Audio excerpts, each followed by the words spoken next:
오늘 말씀은 창세기 4장 1절부터 7절 말씀이고, 제목은 안색을 살피시오. 오늘 본문 말씀은 아담이 이제 하와와 동침을 해가지고 이제 아이를 낳는데, 가인을 낳고, 그리고 또 동침을 해서 아벨을 낳았어요. 그래서 아들이 둘이 됐습니다. 그런데 이제 두 사람이, 한 사람은 이제 양치는 사람이고 한 사람은 농사 짓는 사람이에요. 그래서 이제 하나님께 수일 후에 농사가 잘 되고 양을 치고 이렇게 양이 자라고, 그래서 수일 후에 이제 하나님께 이제 번제를 드리게 되는데, 이제 아벨은 양을 키웠기 때문에 양을 잡아가지고 드리고, 또 가인은 농사를 지었기 때문에 농사 지은 그 농수산물을 이렇게 하나님께 드렸습니다. 그런데 하나님께서 가인의 것은 안 받았어요. 안 받고 아벨의 것만 받았습니다. 그래서 이제 이 본문에 나오면은 이 안색이 누가 변했나요? 가인이 안색이 변했어요. 그리고 막 분을 했어요. 그러니까 하나님이 그걸 아셨습니다. 그래서 이제 하나님께서 가인은 하나님께서 자기가 드린 재물을 받지 않았다 해가지고 분하여 안색이 변한 것입니다. 하나님께서 가인이 분하여 안색이 변한 것을 보시고, 네가 분하여 하면 어쩌미뇨, 그리고 안색이 변하면 어쩌미뇨, 그리고 하나님께서 물어보셨습니다. 네가 선을 행하면 어찌 낯을 들지 못하느냐. 우리가 죄를 지면은 사람 앞에 왠지 모르게 좀 튕겨서 그런지 고개를 못 드는 사람들 있죠. 이게 뭔가 그 사람에게 죄를 진 겁니다. 마음속으로, 아니면 다른 어떤 행동으로 죄를 졌겠죠. 그런데 선을 행치 아니하면 죄가 문에 엎드려 지느니라. 죄의 소원은 네게 있으나 너는 지금 죄를 다스릴지니라고 말씀을 하셨습니다. 여기까지 본문 말씀의 내용이었습니다. 오늘 이제 제목이 뭐냐면은 안색을 살피시오 그랬어요. 이 안색이라는 것은 얼굴 관리를 잘 하라 이 말이에요. 얼굴 관리. 그래서 표정 관리를 잘 하라 그 말입니다. 이 두 가지 다 합쳐서 안색이라고 이렇게 말을 할 수가 있습니다. 예수 믿는 사람들 사이에서도 안색이 않는 사람 많이 있죠. 예수 믿는 사람들 중에서도 우리가 변화되지 않는 사람들은 이렇게 조금만 자존심 건드리거나 조금만 인격에 마이너스가 되면은 금방 안색이 변해가지고 화를 내고 그 분을 못 이겨서 그런 사람이 많이 있습니다. 그래서 이렇게 가인이 몹시 분해가지고 안색이 변한 것을 하나님께서 지적을 하셨습니다. 이 안색이 변했다는 것은 죄를 졌다는 거예요. 예, 안색이 변하는 것도 죄입니다. 안색이 항상 기뻐하라고 그랬고, 안색이 기쁨이 넘쳐야 되는데 안색이 안 좋으면은 그것도 죄다 그렇게 말씀하셨습니다. 가인이 몹시 분해가지고 안색이 변한 것은 우리가 보기에는 타당성이 있다고 봅니다.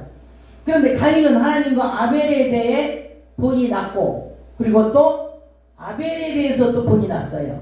왜 그러냐면은 아벨과 하나님에 대해서 분이 난 것은 왜 공정하지 못하느냐 이거지. 하나님께서 하나님이 돼가지고 왜 아벨도 사랑하고 가인도 사랑하고 둘 다 사랑하면 두 사람 거를 다 같이 받아줘야지, 왜 아벨 것만 받고 내 거는 안 받느냐. 이거 하나님 공평하지 않지 않습니까? 따지는 거죠. 그러니까 안색이 변하고 분이 나는 겁니다. 그리고 아벨에 대해서는 왜 또 분이 나느냐. 네가 아벨 네가 하나님한테 하나님이 네 거 좀 받았다고 잘난 척해? 그러면서 또 화가 나는 거예요. 왜? 나는 지금 하나님이 안 받았기 때문에 너는 받고 나는 안 받았어. 그러니까 화가 나는 겁니다. 그래서 양쪽으로 지금 다 화가 난 거예요. 아벨한테도 나고 하나님한테도 나기 때문에 이렇게 화를 내는 겁니다. 이게 시기 질투 이런 것 때문에 그러는 거죠. 아벨에게는.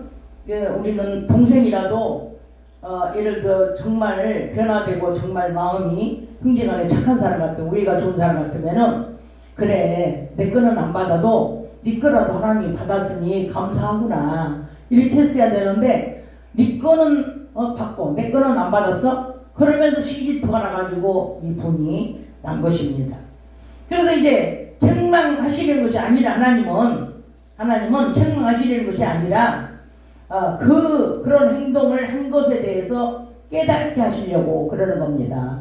형제간에 서로 시기질투 하지 말고 형제간에 서로 우애 있게 네가 내 것 없이 네 거 받으면 어떻고 내 거 받으면 어떻고 그래 아무나 받았으면 되지 이런 어떤 우애를 갖고 너그러운 마음을 갖게 하려고 그래서 하나님이 책망을 하신 것입니다. 그래서 이제 네가 어찌하여 분하여하고 안색이 변하느냐 그러면 안 된다는 것을 깨닫게 하는 거죠. 안색이라는 것은 속마음의 색깔을 얘기하는 겁니다. 그러면 안색이 변한 사람은 속마음의 색깔이 어떤 색깔일까요? 아마 내 생각에는 검은색일 것 같아요. 아니면은 조금 어두운 색, 회색 뭐 이런 색깔이겠죠. 왜 얼굴이 안색이 변하면 속에 있는 색깔, 이 마음의 색깔을 말한다고 하니까 안색이 어떤 식으로 변했느냐? 분의 못 이기 변했기 때문에 아마 이 마음속의 색깔은 검은색이나 회색이 되지 않을까 그렇게 생각을 해봅니다. 안색이라는 것은 이 상대방에게 감정 그리고 또는 기분, 어떤 성격, 인격 이런 것들을 표출해내는 거죠. 표출해내는 거. 내 마음속으로 지금 이게 그렇게 마음을 먹어도 얼굴에 보면은 다 나타나는 거잖아요. 다 나타나기 때문에 이 안색이 딱 변하면 어떤 식으로 안색이 변하느냐에 따라서 상대방이 알아차릴 수가 있는 것입니다. 그래서 이제 굳은 얼굴 뭐 이런 그런 얼굴이 되겠죠. 이 안색이 나쁜 쪽으로 변한 얼굴은 그리고 부끄러워하는 얼굴 그리고 또 뻔뻔스러운 얼굴 이 안색이 변하면 여러 가지로 나타나죠. 어떤 사람은 굳은 얼굴 어떤 사람은 좀 부끄러운 얼굴은 좀 약간 고개를 뭐 좀 이렇게 수줍어한다든가 뭐 어떤 그런 표현을 하겠죠. 그런 얼굴 그리고 낙담한 얼굴은 또 얼마나 얼굴 보면 또 알죠. 낙담한 얼굴 보면은 수심이 가득 해가지고 근시걱정에 혼자 다 짊어지고 가는 사람처럼 또 그렇게 이렇게 안색이 그런 사람 있잖아요. 그런 사람은 낙담한 얼굴 그리고 나쁜 얼굴 어떻게 해요? 인상이 막 써지고 막 우락부락 막 이러잖아요. 그런 것이 또 나쁜 얼굴이야. 그러죠? 그리고 이제 빛나는 얼굴도 있어요. 빛나는 얼굴은 어떤 얼굴일까요? 빛나는 얼굴은 항상 웃고 즐거워하는 그런 모습이 바로 빛나는 얼굴로 이렇게 빛이 나는 얼굴로 남에게 이렇게 보여지는 겁니다. 그래서 내 얼굴 안색을 통해서 나의 이 모습이 보여진다는 것을 여러분 믿으시고 깨달으시기 바랍니다. 안색을 통해서 또 병들어 있는지 아니면은 또 건강한지도 알 수 있습니다. 뭐 간이 나쁘다든가 그러면 이렇게 얼굴 색이 누르스름해가지고 핏기가 없고 또 이렇게 좀 뜬 사람처럼 그렇게 돼 있죠. 그거는 간이 안 좋은 사람. 그리고 뭐 또 이렇게 암 환자라든가 이런 사람은 깡 말라가지고 이렇게 많이 얼굴이 말라 있는 그런 모습도 볼 수 있고 그래서 대부분 보면 얼굴 보면은 우리가 어디 아프냐 아니면 근심이 있느냐 아니 무슨 좋은 일 있어 뭐 기쁜 일 있어 다 얼굴 보고 우리가 대화를 하는 거잖아요. 그래서 이 얼굴이 이렇게 안색이 굉장히 중요한 겁니다. 이 사무엘상 16장 12절에 보면은 사무엘은 소년 다윗의 안색을 보고 그리고 이렇게 기름을 부었습니다. 다 이렇게 왔는데 7개까지 다 봤는데 이렇게 안색이 별로 그렇게 하나님이 쓰시는 그런 합당한 얼굴이 아니었어요. 그런데 막내 다윗이 이제 오니까 얼굴이 벌써 딱 보니까 하나님이 쓰시고자 하는 그런 얼굴임을 알 수가 있었습니다. 느헤미야 2장에 보면은 아닥사스다 왕이 느헤미야가 이제 근심하는 안색을 보고 이제 왜 너 그렇지 않았는데 네 얼굴이 항상 기쁘고 그랬는데 네 얼굴에 수심이 가득하구나 웬일이냐고 물어봤습니다. 그랬더니 느헤미야가 자세히 찾아서 얘기해가지고 이 성전 건축을 해내는 그런 일이 있었습니다. 그리고 이제 창세기 27장 41절에서 45절 쭉 읽어보면은 야곱의 어머니가 야곱의 어머니 리브가는 에서의 얼굴에 살기가 등등한 것을 보고 여기다가 야곱을 잃어버리게 생겼다 해서 야곱을 자기 삼촌네 자기 동생 남동생 집으로 피신을 시켰습니다. 그래서 이제 야곱이 삼촌네 집으로 피난하는 그런 일도 있었습니다. 그리고 에스더 이제 5장에 보면은 에스더는 유다 민족을 구원하기 위해서 죽으면 죽으리라 3일 금식을 했어요. 그래서 3일 금식 후에 얼굴이 얼마나 3일 금식을 했는데 얼굴이 얼마나 이렇게 안 좋잖아요. 그런데 이 얼굴을 하나님께서 빛이 나게 하고 예쁘게 아름답게 보이게 해가지고 그래서 이 아하수에로 왕 앞에 그냥 나타나면 죽죠. 죽어요. 부르지 않았는데 왔다고 죽습니다. 그런데 3일 금식, 죽으면 죽으리라 금식했더니 하나님께서 얼굴에 아름다운 얼굴로 이렇게 해주셔가지고 왕 앞에 나타났을 때 이렇게 혼을 내밀어가지고 에스더를 맞아들여가지고 내가 이 나라 절반이라도 너에게 줄 테니 네가 소원을 말해봐라. 그래가지고 이 에스더를 통해서 유다 민족을 구원한 사건도 있습니다. 이렇게 우리는 안색을 중요시 여기는 것입니다. 그리고 이제 에스더에게 좋은 혼을 내밀어가지고 소원을 이루는 그런 일이 있었고, 그리고 얼굴에 이제 수심이 가득한 사람은 또 얼굴에 빛이 나는 사람은 이제 안색으로 인하여 자기의 모습이 비춰지는 겁니다. 안색을 살펴서 관리를 잘 해야 되는 거예요. 그래서 상대방에게 어떤 마음을 심어주느냐, 내 안색을 통해서, 내 얼굴의 안색을 통해서 어떤 마음을 심어주느냐, 이게. 그리고 항상 이렇게 외로워 보이는 사람도 얼굴 보면 알죠. 그래서 외로워 보이고 이런 사람도 그렇습니다. 하나님께서 제 소원이 네게 있다고 이렇게 안색을 통해서 이렇게 가인에게 말씀을 하신 것입니다. 하나님의 뜻과 이 법을 벗어나 이제 걷길을 나가는 것이 바로 죄입니다. 죄. 근데 이 안색이 좋지 않는 것은 벌써 마음의 죄를 졌다는 겁니다. 상대방의 죄를 졌습니다. 하나님께 죄를 졌습니다. 그래서 이 사탄 마귀 새끼는 이제 잠복하고 있다가 이게 쭈그리고 딱 잠복하고 있어요. 그러다가 어떻게 화전을 딱 가지고 있습니다. 그래가지고 이 얼굴색이 안 좋고 마음이 나쁜 사람, 굳어있는 사람, 근심 있는 사람, 실기를 일투하는 사람, 이런 사람들에게 화전을 딱 쏘면은 그 사람이 그만 그 맞은 자리가 병이 들고 이렇게 죽게 되는 것입니다. 이렇게 죄는 우리를 원하는 것입니다. 할렐루야. 그래서 죄가 원하는 대로 우리는 육신이 들어주면 안 돼요. 우리의 육신은 제가 원하는 대로 다 하게 돼 있어요. 그런데 우리의 육신을 우리는 절대 죄에 내어주면 안 됩니다. 사탄 마귀 새끼는 바로 그걸 원하는 겁니다. 그래서 이 사탄 마귀 새끼가 아주 화전을 아주 딱 가지고 준비하고 있어요. 죄를 지탱을 하려고.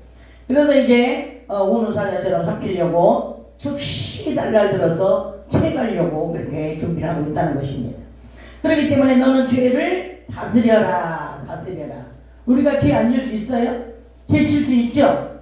다 온천지가 죄투성인데 우리 육신의 모든 일들이 다 죄하고 연관이 되어 있습니다. 그렇기 때문에 죄를 질 수 있지만 죄를 다스려라. 죄의 유혹은 자신의 마음에서부터 일어나고, 그리고 죄의 욕망도 자기 마음에서부터 일어나는 거예요. 그래서 하나님은 물리치라는 거예요. 그리고 죄를 다스리라는 겁니다. 아멘. 우리의 입만으로는 죄를 다스릴 수 없습니다. 우리의 입만으로. 그러면 어떻게 해야 되겠습니까? 우리의 입만으로 죄를 다스릴 수 없는데 그럼 우리는 어떻게 해야 돼요? 우리는 성령의 도우심을 받아야 됩니다. 항상 기도하고 낭만치 말고 성령님의 도우심으로 성령 충만 받으면 이길 수가 있다는 것입니다. 우리가 부부간에도 우리가 안색을 보면 알 수 있잖아요. 저 사람이 아픈지, 저 사람이 외로운지, 저 사람이 근심 걱정 있는지, 부부간에도 서로 간의 안색을 살펴보면 이 사람이 어떤 형태인지를 대강을 알 수 있고 범죄할 수 없게 만드는 것입니다. 자녀들도 마찬가지예요. 자녀들도 무관심하니까 이 죄를 짓고 돌아다니고 그러는 거지. 자녀들의 그 얼굴 한번 들려가지고 얼굴 한번 쓰다듬어주고 이렇게 관심을 갖는다면 범죄를 막아준다는 겁니다. 관심 갖지도 않고 얼굴도 쳐다보지도 않고 저녁에 아침에 나갔다 저녁에 들어와도 무관심하고 이러기 때문에 이 자녀들이 반항하고 삐뚤어져 갖고 집에 들어오기 싫고 누가 반겨준 사람도 없고 쳐다보는 사람도 없고 자기를 사랑해주는 사람도 없고 그렇기 때문에 자녀들이 집에 안 들어가는 겁니다. 한 번이라도 안색을 쳐다보고 무슨 근심이 있니? 뭐 필요하니? 한 번씩이라도 우리가 관심을 가져주고 그 사람의 안색을 살펴준다면 범죄를 막을 수가 있다는 것입니다. 부모가 자녀를 바라볼 때 안색이 편안해 보이고 자녀가 부모를 바라볼 때 안색이 편안해 보이고 그래야 그 가정이 화목한 겁니다. 그런데 부모가 자녀를 바라볼 때 아유 저 자식 아유 저놈 이렇게 한다면은 그 자녀는 영원히 되돌아올 수가 없는 것입니다. 왜? 내 본 자식이잖아요. 에이 저놈 에이 저 자식 이런 말 한다는 것은 바로 저 자식을 내놨다는 소리. 안색을 도저히 살펴보지 않고 자기 책임인데 그냥 뭐라고만 하는 거예요. 그렇게 다닌다고. 마찬가지 부모도 자녀도 마찬가지. 자녀도 다 컸으면은 부모가 무엇이 필요한지 무엇이 불편한지 한 번씩 대화도 해보고 안색을 좀 살펴보기도 하고 부모님 안색이 편안한지 이렇게 서로가 부모 자식 간에도 그게 안색이 좋은지 어쩐지 필요하다는 겁니다. 아멘. 그래서 이렇게 무병장수하는 것이 바로 서로 안색을 살펴주고 서로 관심 가져주는 것이 무병장수하다는 겁니다. 하나님 보시기에도 이 아름다운 가정이 될 수 있는 거예요. 그런 가정이. 우리가 맨날 지지고 먹고 싸우고 얼굴 보면 그냥 우르락푸르락 그냥 쌈만 하고 막 주일름 살일름 하면서 그러면은 하나님 기뻐하시겠습니까? 하나님은 그런 가정은 쳐다도 안 봐. 제발 좀 죄를 좀 다스려라. 너희가 부모를 내면 어쩌이뇨. 안색이 변하면 어쩌이뇨. 하나님이 그런다니까요. 그러면서 죄를 좀 다스려라. 너희 육체가 원하는 건 죄다. 너희 육체가 원하는 건 죄야. 그렇기 때문에 너희 육체가 죄의 병기로 내어주지 않도록 제발 좀 다스려라. 이런 말씀이에요. 하나님께서. 그렇기 때문에 자식이 부모의 눈물이 되고 근심이 된다면 부모가 어떻게 행복할 수가 있겠습니까? 마찬가지 부모가 자식들의 눈물이 되고 짐이 된다면 어찌 그 가정이 행복할 수가 있겠습니까? 우리는 서로 어디 가더라도 부모 자식 간에 우애 있는 걸 보여줘야 되고 또 집에 있어도 부모 자식 간에 우애 있는 것을 보여줘야 되고 형제 간에도 누가 와서 보더라도 우애 있는 걸 보여줘야 되고 이런 가정들이 바로 하나님께서 원하시는 가정이고 또 우리 가정이 스스로가 또 이렇게 행복한 가정을 이루어 나갈 수 있는 것입니다. 아멘. 그래서 우리는 서로 우리 아는 사람이라도 또 서로 사랑하는 사람 이런 사람들 얼굴을 좀 한 번쯤 관심 가져주고 안색을 살피면서 우리가 말 한마디라도 따뜻스럽게 해서 우리가 그 사람을 살릴 수 있다면 하나님께서 기뻐하시는 일이라고 생각하고 우리는 한번 노력을 한번 하시기를 주의 이름으로 축복하고 축원합니다. 할렐루야. 그래서 오늘 이 시간에 또 이게 다시 한번 기도를 하겠습니다. 주여